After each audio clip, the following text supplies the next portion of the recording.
Hey everyone, what's up? This is Bethany. Welcome to Bethline.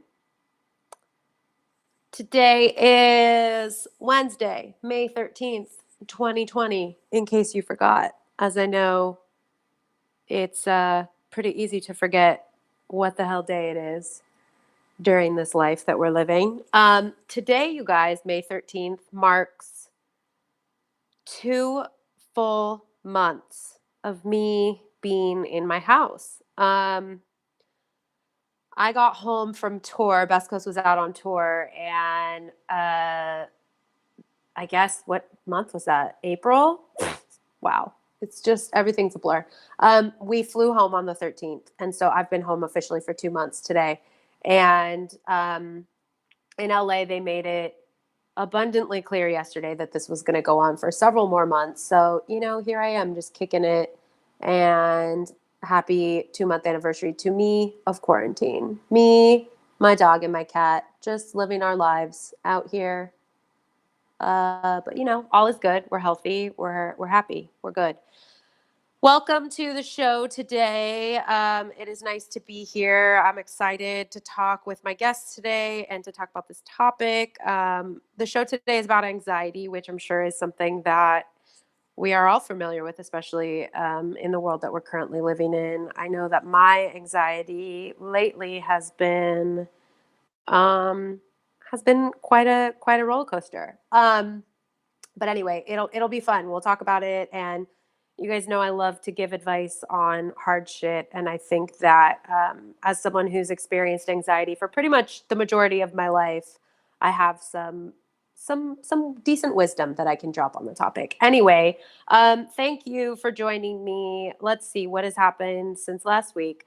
We had a good episode of Vanderpump Rules that was on last night. Jax Taylor is fully losing his mind. He's claimed that his brain is sprained, which is definitely not a thing that can happen, but according to Jax, it is.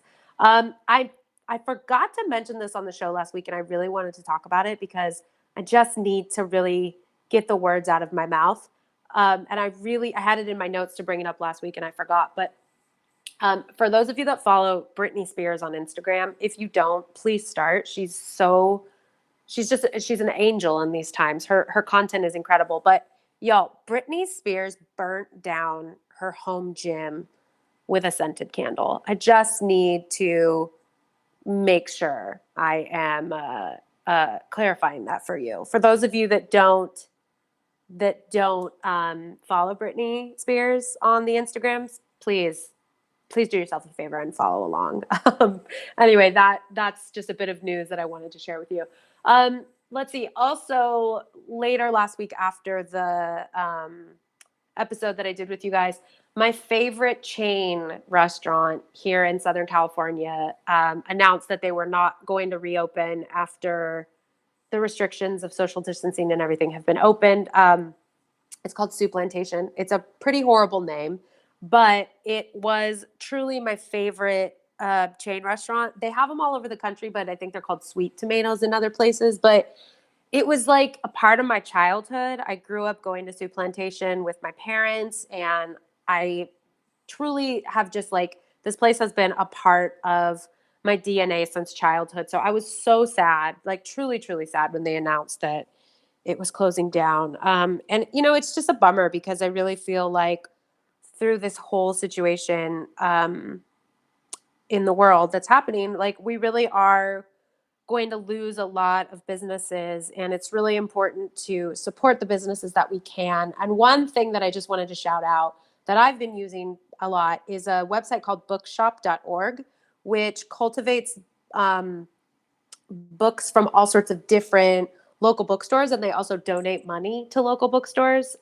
So if you are a reader like me and you like to order books, I will be honest, typically I order them from Amazon, but seeing as Amazon is pretty evil, and also currently just it's so difficult to get anything on time, I've started now strictly only ordering books from bookshop.org. So that is a good way that you can support local and you can help businesses that are really being affected by this. And RIP Soup Plantation. We will miss you. We will love you. Someone says on here they had okay pizza. It's true. Their pizza was sort of whatever. I was all about the ranch dressing, um, and the chicken noodle soup when I ate meat. It was just so good. So, so good.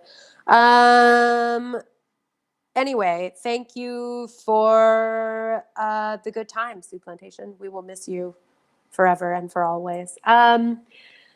Let's see. So on Monday, I had to do a difficult thing, and I had to announce that Best Coast had to cancel the remaining tour dates that we had for this year. We have some tour dates in the UK that might happen in December. I truly have no idea whether they will or not, but we unfortunately had to cancel the rest of our US dates just because, I really want to do this thing right, and I want to be safe, and I want to go back out there when it's safe and when there's more clarity. And just for right now, there's just not enough clarity.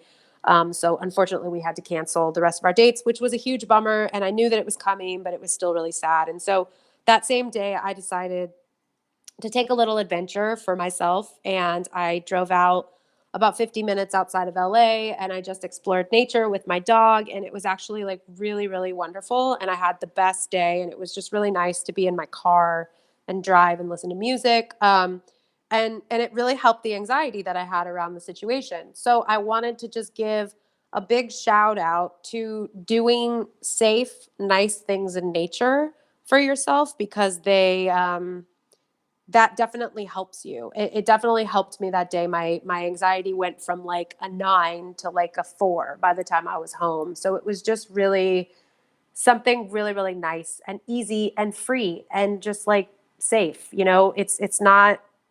It's not bad to get outside right now and do your thing. Just make sure you're being safe about it. So I just wanted to encourage anyone who might be struggling.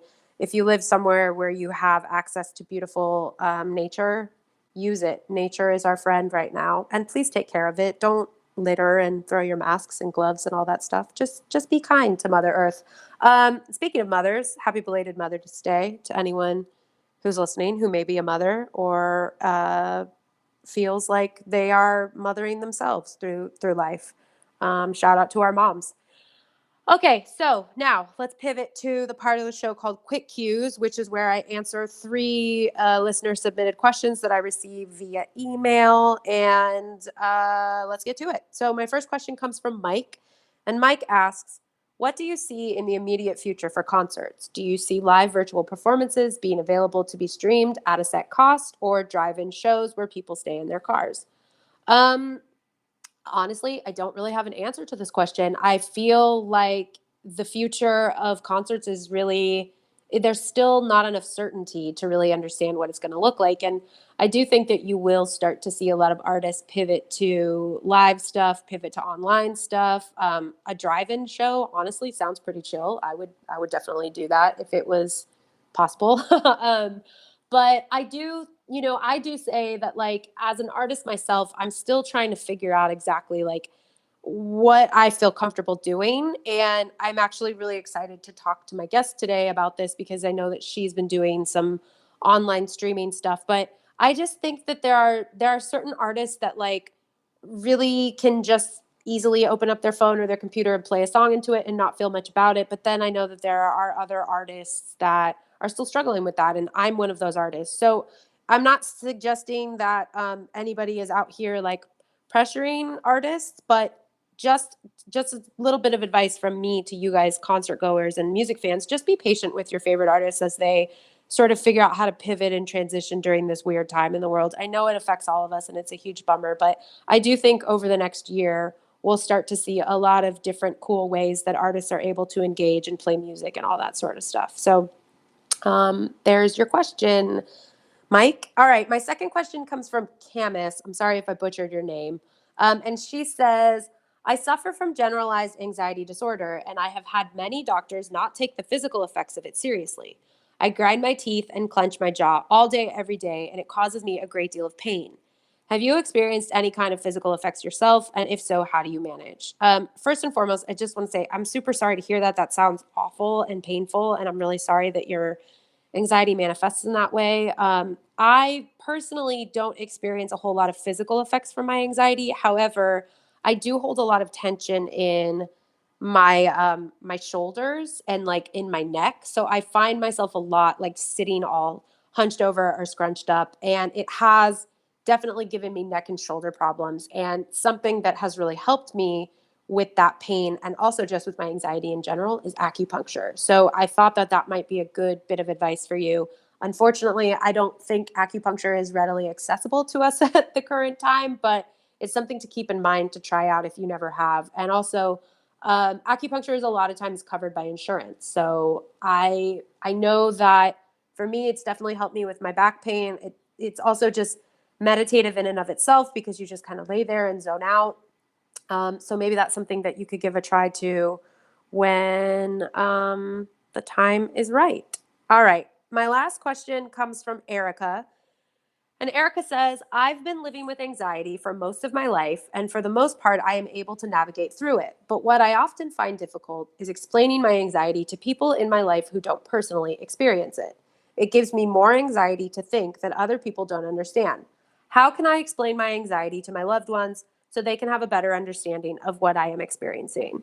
I relate to this question, Erica. I actually had a boyfriend who claimed that he had never, ever once in his life felt anxious. And I remember trying to explain to him, like, what would happen to me when I would get anxiety. And he just kind of looked at me and was like, oh, I don't know. I don't ever get anxious. And I was honestly within that moment was kind of like, huh, that's weird. I don't think I've ever met anyone that's never experienced anxiety. I personally feel like anxiety is just a human emotion that like we all get. I think that it manifests for people in different ways. So I do think that while maybe not everyone can verbally say like, yes, I get anxiety, they've felt uncertainty before. And I think that anxiety can sometimes just be like a really intense version of uncertainty. I find that my anxiety usually flares up around fear and not really knowing, like not being in control of stuff. So granted, this whole situation is definitely flaring up my anxiety. But anyway, to really answer your question, I would just say that you just ask people to be patient with you and to say, you know, I know maybe you don't relate or you don't understand what I'm going through, but I just ask that you bear with me while I go through this. And also to lean on a community of people that do understand. If you have friends that struggle with anxiety, I would reach out to them. It's kind of about learning the right people to go to for certain topics in life. You know, it's like if you can find a friend that also has anxiety or a classmate or something like that to talk to, I think it's a lot more useful to talk to those people that actually understand it. But again, just ask people to be patient with you. It can be difficult. And also, anyone that tells you they've never experienced anxiety, I think is lying. But that's just me. Maybe that's controversial opinion. Who knows? Okay. Well, anyway, thank you guys for sending in your questions. And if your question was not answered via email, you will have an opportunity later on in the show to call me and ask me some questions. All right. So I've already talked a little bit about it. And obviously, with those questions in mind, the topic for today is anxiety. I have been anxious pretty much for as long as I can remember.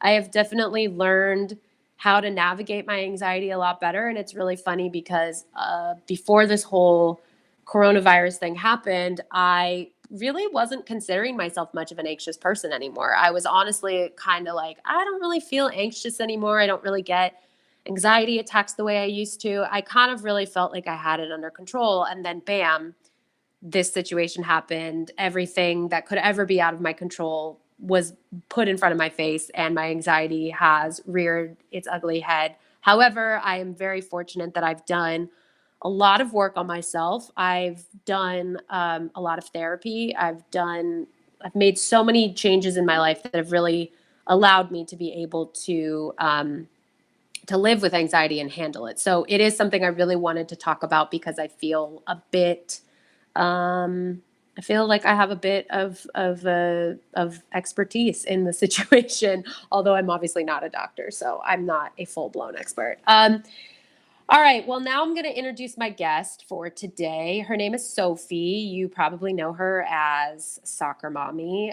Sophie just put out a beautiful new record, Soccer Mommy, called Color Theory, and she, among Best Coast and lots of other artists unfortunately didn't get to go out and support that record, and everything has just been kind of put on pause. So I wanted to call her and talk to her about how she's dealing with life in quarantine and what she's up to. So I'm going to get her on the line here and have a little combo. Okay, 1 second. Adding caller.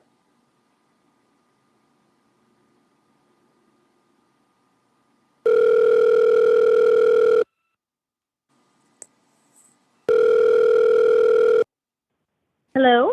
Hi. Hey, what's up? How are you?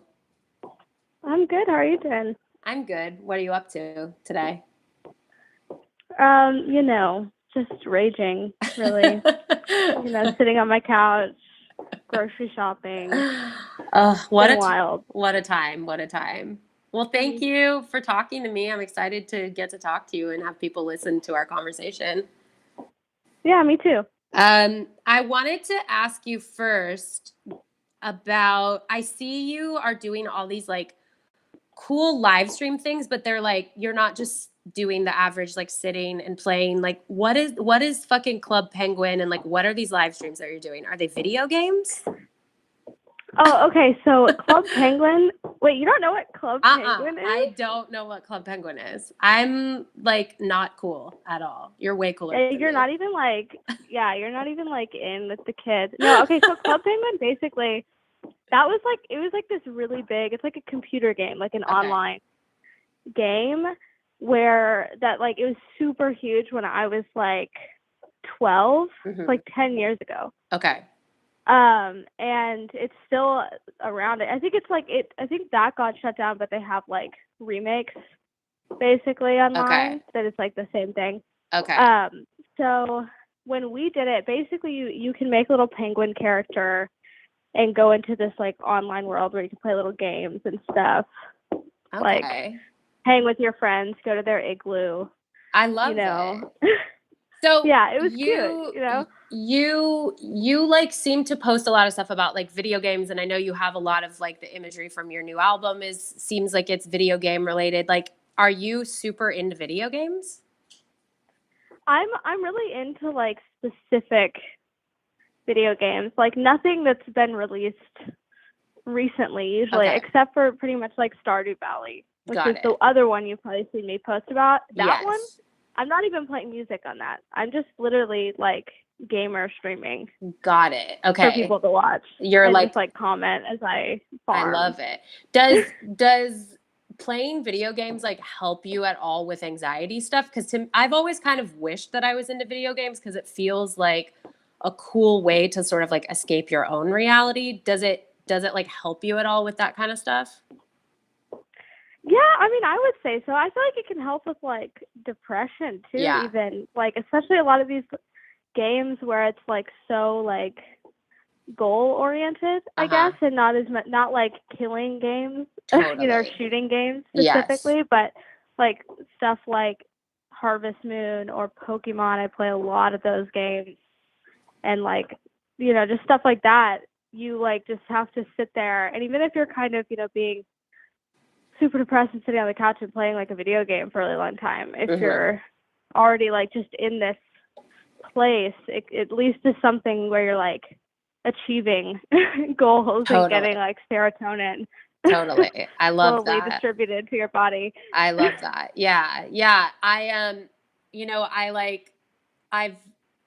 remember like for a while I tried to there was like a cooking game where you could like, I think it was for Cooking Mama or something? Yeah, something like that. Like when Best Coast first started touring, I bought like a Game Boy. I'm seriously, dude, like I know nothing about like video games, computer games, none of it. So I bought like whatever handheld thing was at the time, and I would like try to play it on tour as a way to sort of like escape. But I also am like kind of ADD, so I never really can like sit with things for long enough. So I enjoy though seeing that you're doing all this like cool stuff. I'm like, what is? I truly was like, what the hell is Club Penguin? Thanks. Club Penguin, that was crazy. I don't know if Mac showed you any of that. I saw you like crash really the server. Yeah, we crashed the server because we basically like they made a new spot on the map for us to have a concert hall. Got and we it. like had people that looked like us, like penguins. Yeah.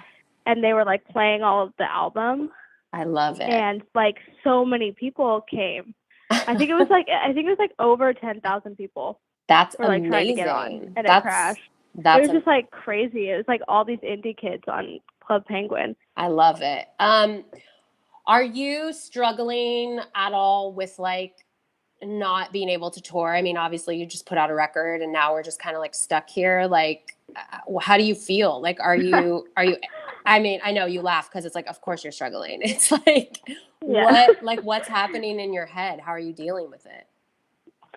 You know, it's like weird because I, like right before we were gonna tour, I was like really anxious about touring because I was like, I don't think I'm ready to do this. Like, I feel like I had gotten off, like by the end of the last album, I feel like I was doing really bad mentally. And I was like trying to do a lot of like trying to get on the right medication and like stuff like that. And we finally starting to, but I was like, I don't know if I'm ready to go back out and like be just like, you know, possibly not as prepared. And then once it started and like we had to cancel the dates, I was like, I'm totally great. And I could be out on like, I was like, I'm actually doing like way better. That's good. And like, wish I could go out on tour. And instead now I'm just stuck in my house. Like, this is even worse. Yeah, I know. I feel you. Like I feel you. Worse mindset. I feel like I'm on a similar journey because I just did so much work on myself and I just took such a long break away from making music and like touring in general. And then we got back out there and it was like, I was having the best time. I was like, oh my God, tour is awesome. I love this. This is so much fun. And then it was like, just kidding. You have to go home and now you can't tour until next year. Are you doing any like fun, like self-care activities? Have you discovered anything about yourself? Like, are you truly like Club Penguining it up?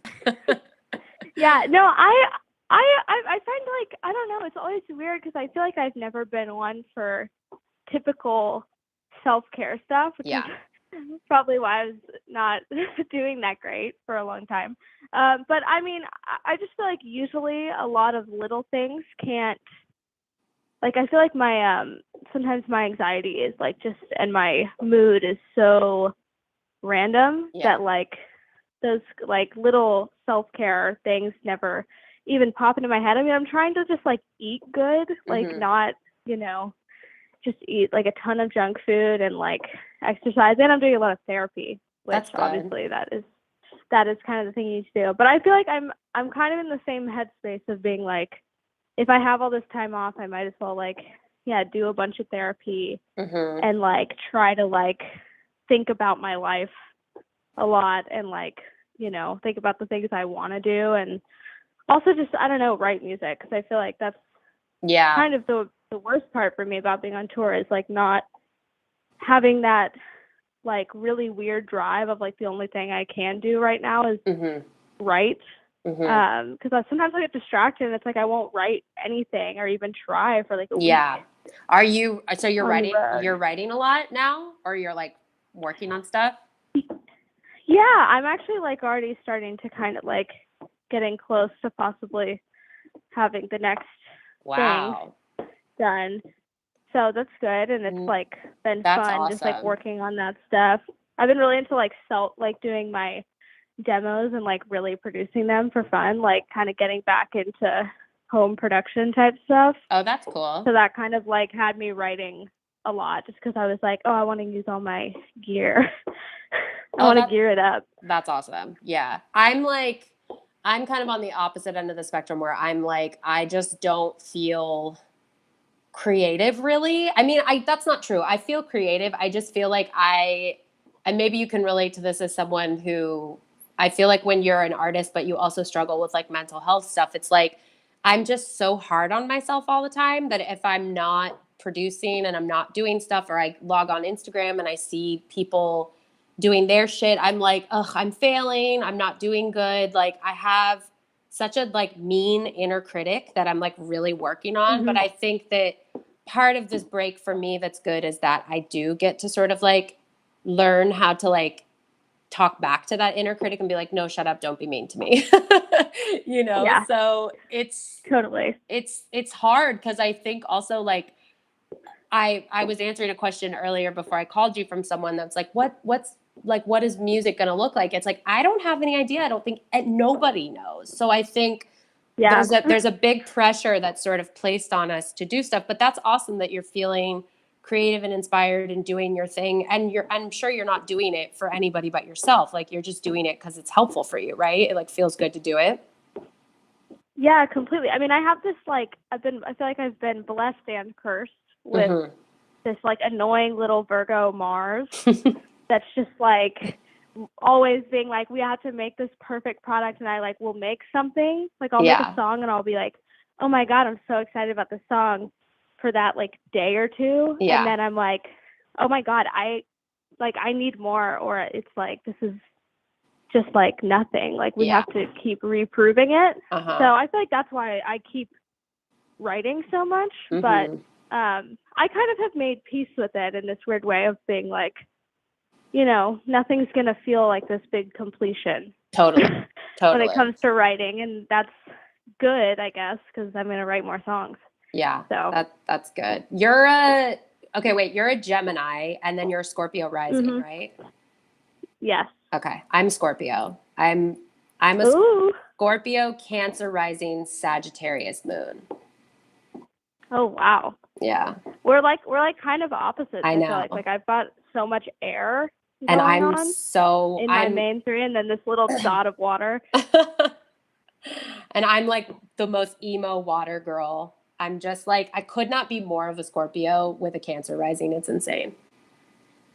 That's kind of good. That's like a sweet pair. It helps. Like. It's true. Having the Cancer rising helps me be less demonic than the Scorpio wants me to be.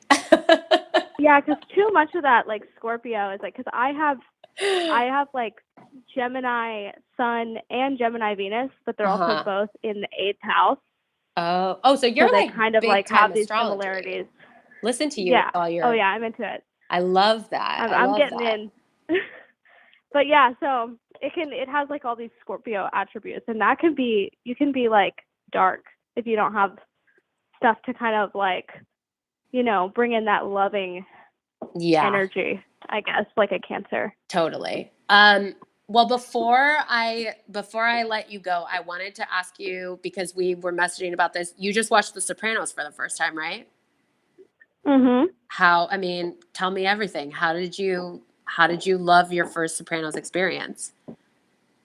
I was really into it. Like, it had me like making so much pasta, especially during this.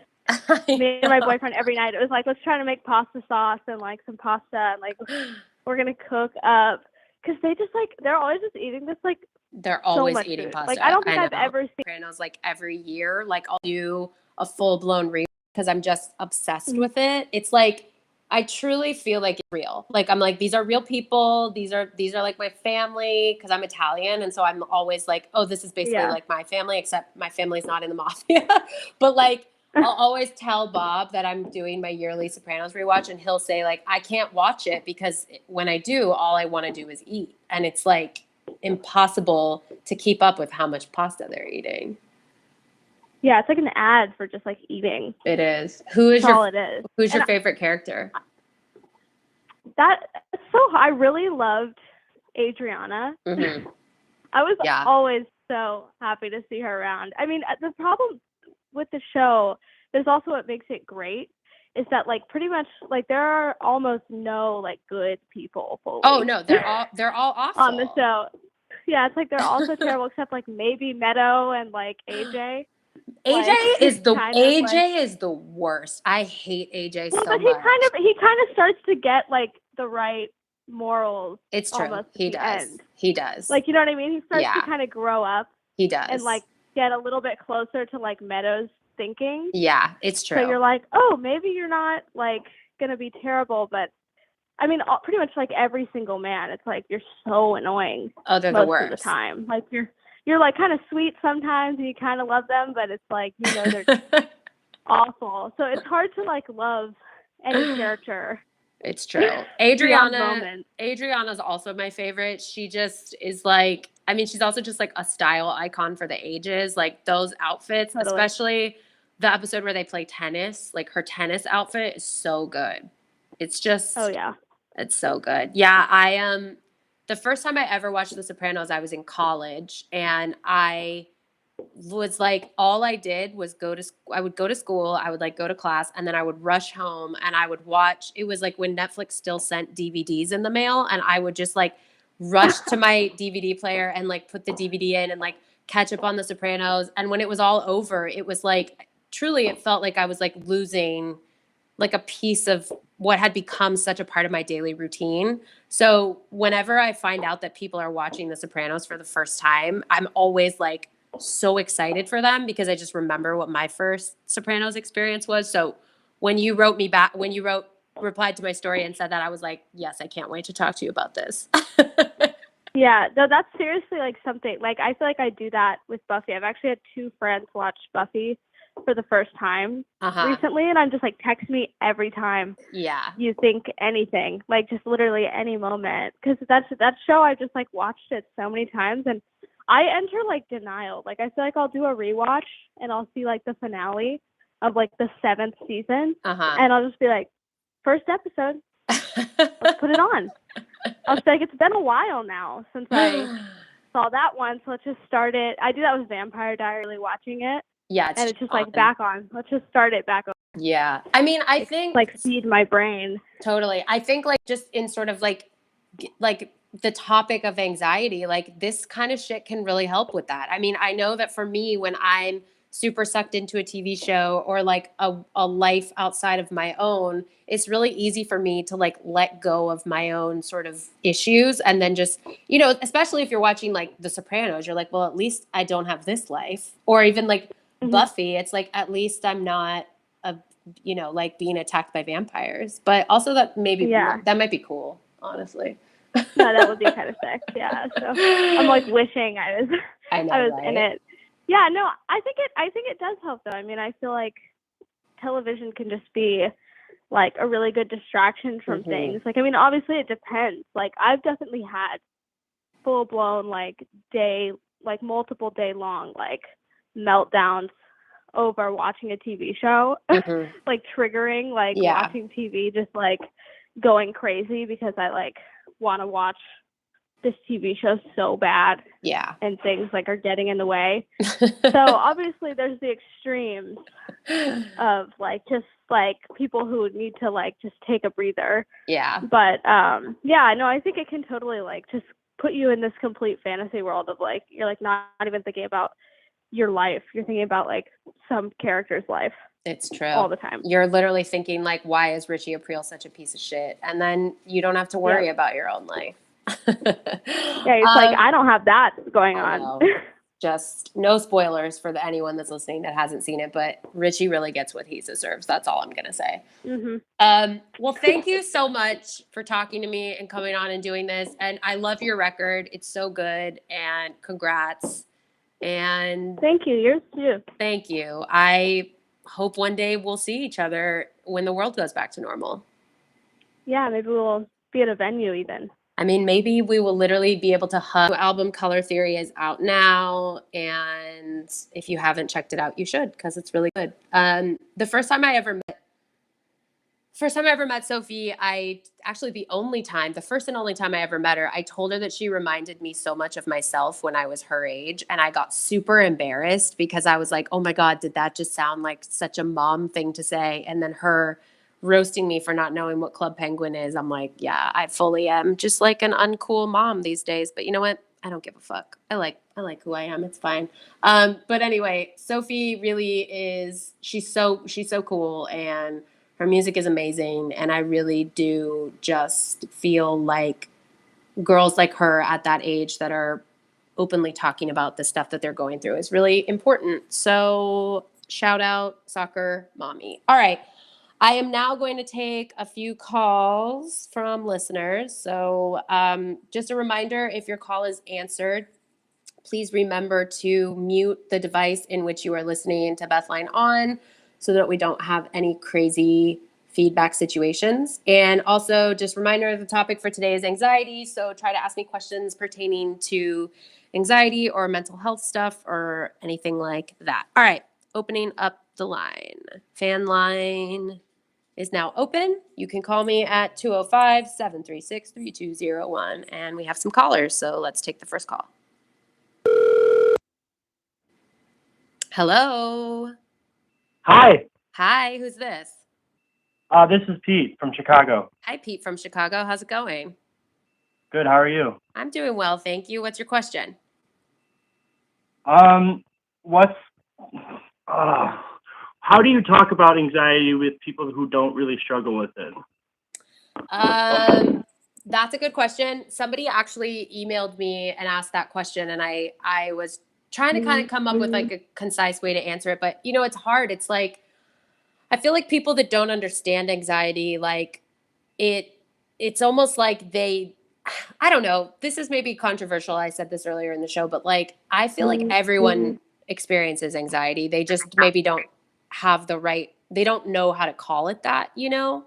Yeah. But I think like my advice is honestly just to like really ask people to be patient with you. And also something that I have really had to learn is there's certain people that you need to like go to with those kinds of conversations. And then there are certain people that you just have to unfortunately accept, like, that's not my person that I go to when I need advice on anxiety or I need to vent about anxious stuff, you know, which sucks because there are some people in our lives that like we really love or we really care about and we want to be open with them, but they just don't understand. And I think ultimately it comes down to like, we just can't control the way that people think and the reactions that people have to stuff. You know what I mean?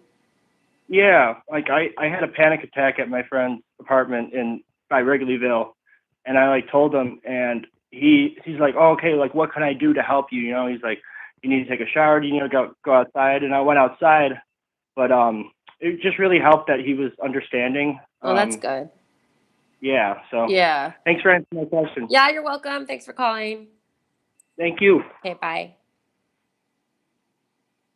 Okay, next caller. Hello?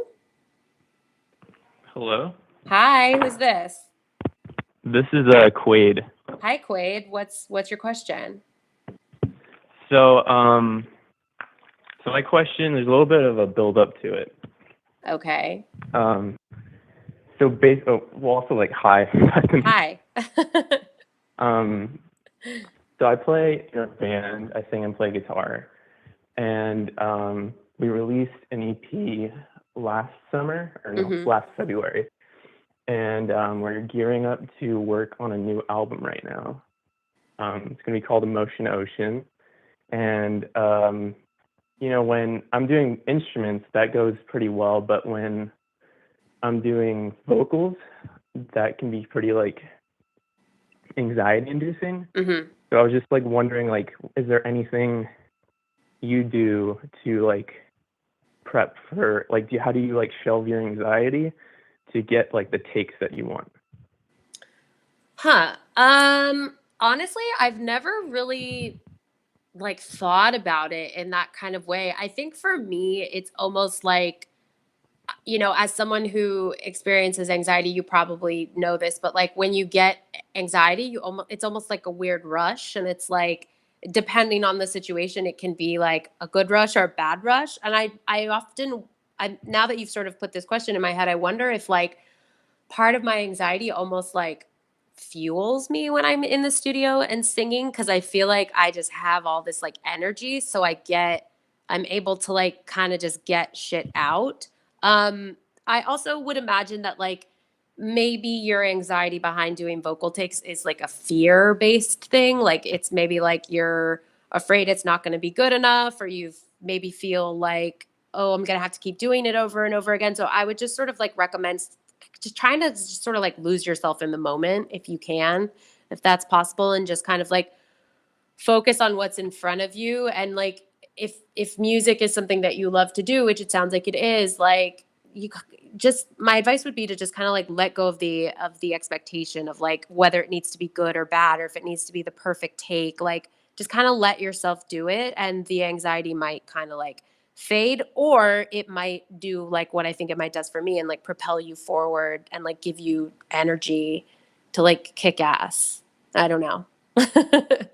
Yeah, no, I totally get what you mean, and like I tried to like get to that sort of level, but I never really like tried to. I never like try to like focus on it, I guess is what I'm saying. But Yeah. Well, yeah. again, like these things don't come like they're not. It's not just like the first time you try something works out. It's like dealing with your anxiety in any capacity is such a like learned process, and there's so much trial and error. So like another thing is like just be easy on yourself. Just try to like go in and like do your thing, and just like try not to be so hard on yourself. Like I was telling Sophie, like I have the mean inner critic that's like, you're not doing it right, you're not doing enough, and it's like having to combat that voice and talk to it like a friendly, nice person is hard, but it's something that you learn over time. So I would say just like try to be easy on yourself and just kind of like hand the fear over and just be like, okay, I'm here doing what I love to do, and just see what happens if you try that out. Yeah, that's another thing I've been trying to work on, like as a double cancer. So. Oh, well, there you go. All you needed to say was double cancer. Jesus. I feel you. Double water is intense. Well, I wish you the best of luck. Thank you for calling. All right, thank you. All right, bye. Bye. Oh, I love all my water signs. This is so fun. All right, next caller. Hello? Hello? Hello? Hello, you are on the line. Are you there? Hi, Hi, who's this? Sarah. Hi, Sarah. How's it going? Good. Do you have a question for me? Yeah. What's your question?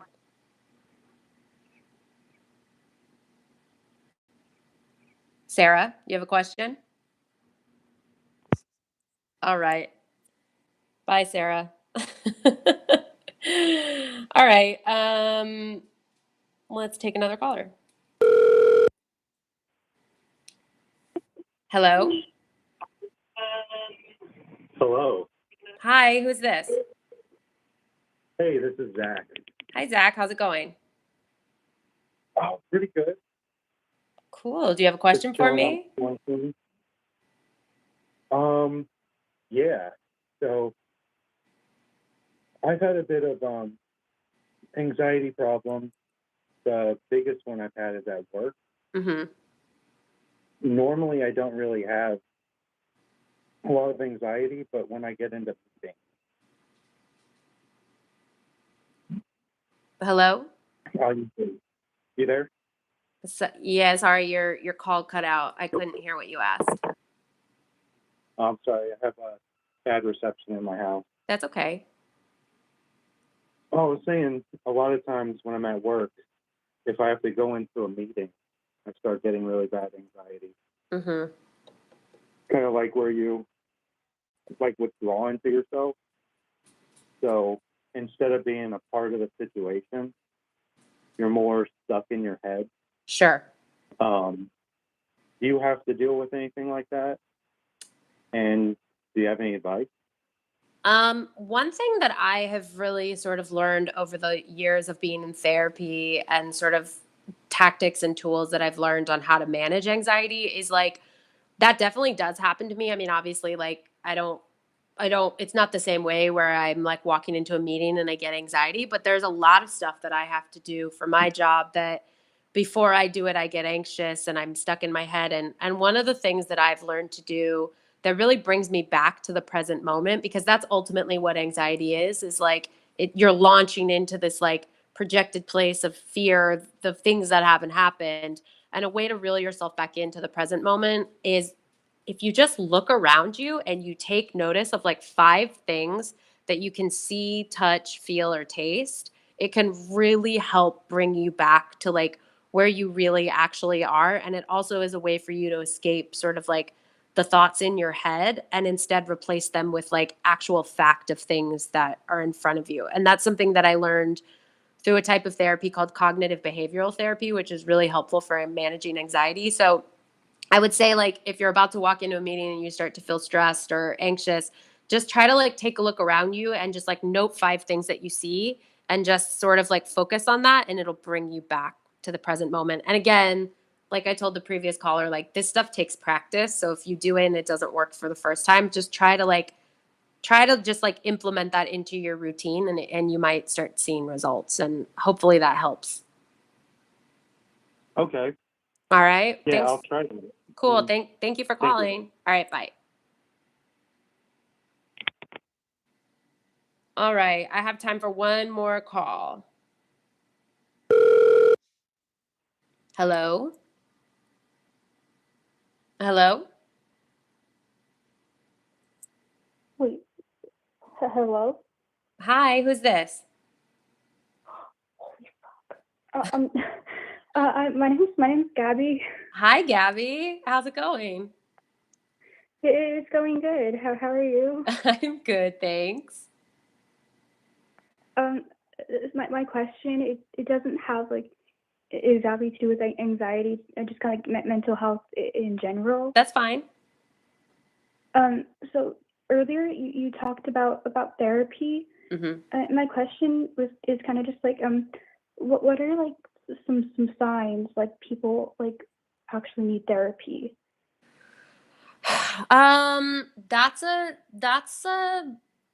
That's a big question. I mean, I think that it's so different for everybody. I think that you sort of as an individual like realize that the way in which your life is sort of working maybe isn't working for you and you need some help. I will say that I really think everybody on planet Earth could benefit from therapy. I think that like there's so much that you can learn about yourself in therapy, and not just about yourself, but also like the way the world works. And so I think for me though, when I really realized I needed to be in therapy was when I just noticed that like I was really repeating a lot of the same things over and over, and patterns in my life weren't getting better, and I was trying to like fix them on my own, but it didn't really feel like I was seeing a lot of results.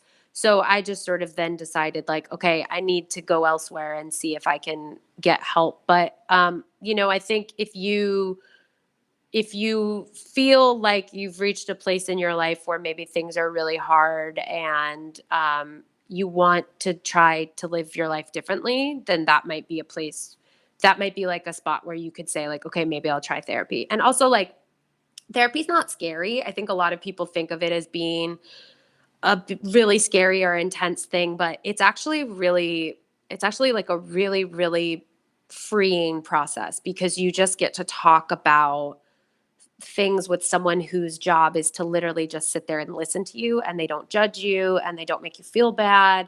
You just get to be honest with somebody who's not going to like run and tell somebody else your secrets. So I do think that really anybody could benefit from it. So I hope that helps. It does. Thank you so much. Oh, you're welcome. Thanks for calling. Have a good day. You too. Bye. All right. Thank you guys so much. I'm going to close the line now. Okay. The line is called. Or sorry, the line is closed. Thank you guys so much for joining me today on Bethline. That was an awesome episode. Thanks to everyone who called in and everyone who emailed me. And of course, thanks to Sophie Soccer Mommy for being on and talking to me and teaching me what the hell Club Penguin is. I am going to take a bit of a break from Bethline after today's episode. I really love doing this show. And I love connecting with you guys, but I am also human, and I have some stuff going on that I want to work on, and some stuff here at home that I need to tend to, and work stuff. And I know I don't owe you a whole explanation, but I just wanted to say that I am going to take a little bit of a break, and I'll be back to answer more questions and talk to you guys and connect with you and offer you hopefully some advice that helps. But yeah, just going to take a little step away from Bethline, focus on Beth and then I'll return. Thank you guys so much again for joining me, and I really, really appreciate your support through all of this. Thank you for being here, and I hope you all take care of yourselves, and I will see you on the flip side. Okay, bye guys.